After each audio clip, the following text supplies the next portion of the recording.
Many count on that daily cup of coffee for a quick energy boost.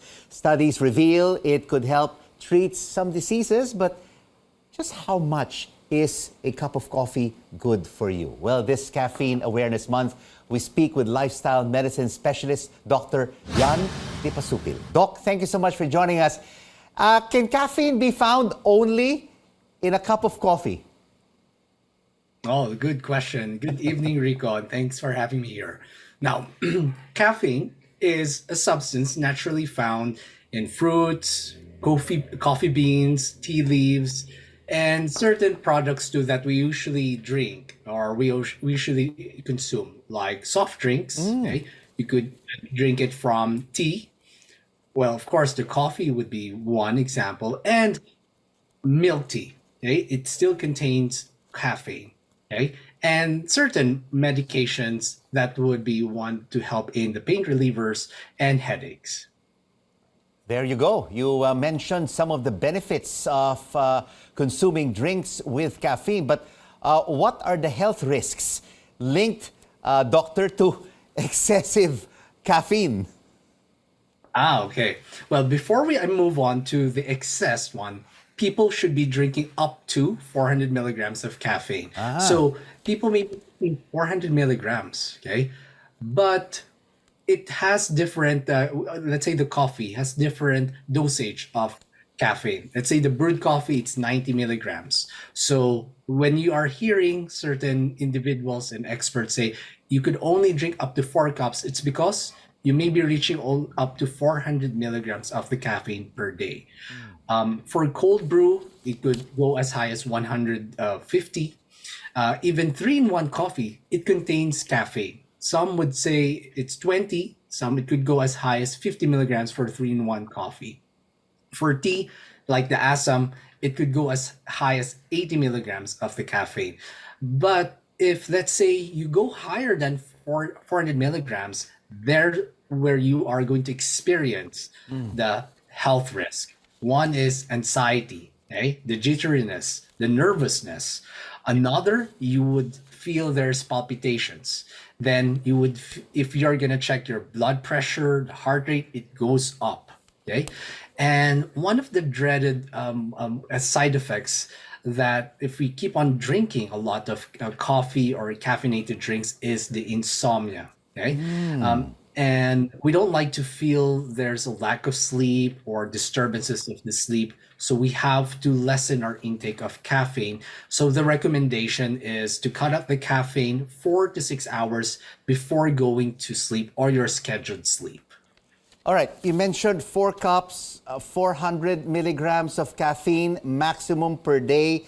At which time of the day or period of the day should they be drinking at least this maximum number of 4 cups, doctor?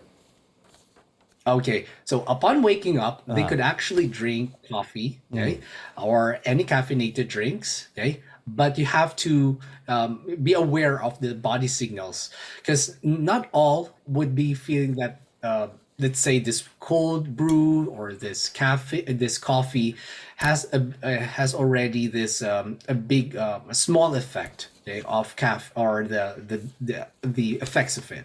Some would have the tolerance are quite low, so they would really feel there's palpitation. And let's say with just one drink of coffee, they cannot even sleep at all. Okay, so we could have this very low tolerance of the coffee. So you have to be aware of the signals. Now, let's say you have a lower energy after lunch or in the afternoon, you could still drink coffee. But the limit, or for you to reduce the risk of or affect your sleep, okay, you have to cut them 4 to 6 hours before going to sleep. Let's say 10 p.m. is your sleeping time. Then 4 p.m. or 6 p.m., that is your last intake of caffeinated drinks.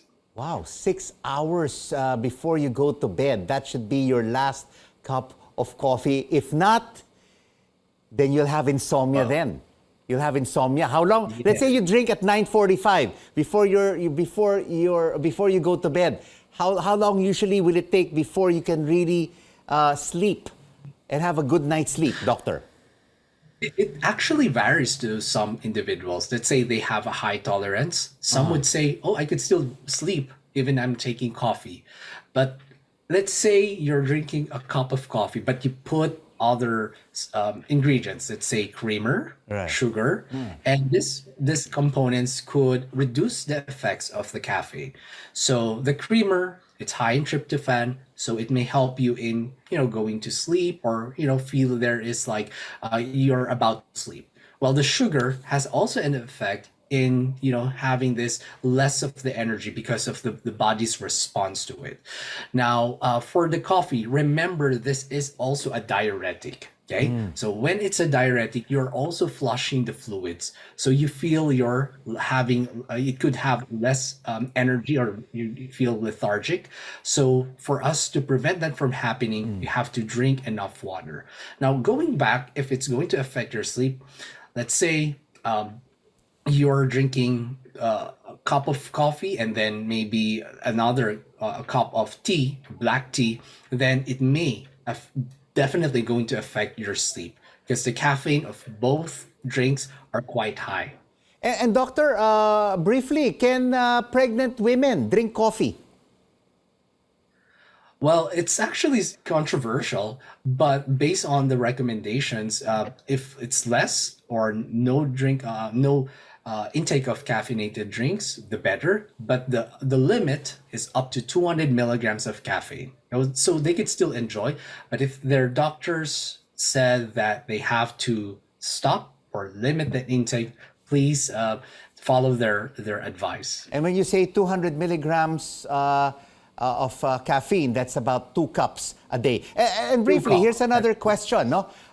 Do light roasted and dark roasted coffee have different levels of caffeine? They said there is, but they're based on the studies. They said that they actually have the same effect. Okay, so it's the more on the dosage or the intake of the coffee that you're taking, and how you're also including other components like the milk, the sugar, and other stuff. So it may affect the reaction of our body in terms of the caffeine metabolism. Doc, thank Or you so absorption. much for your advice on drinking caffeine. Dr. Jan Dipasupil, a lifestyle medicine specialist.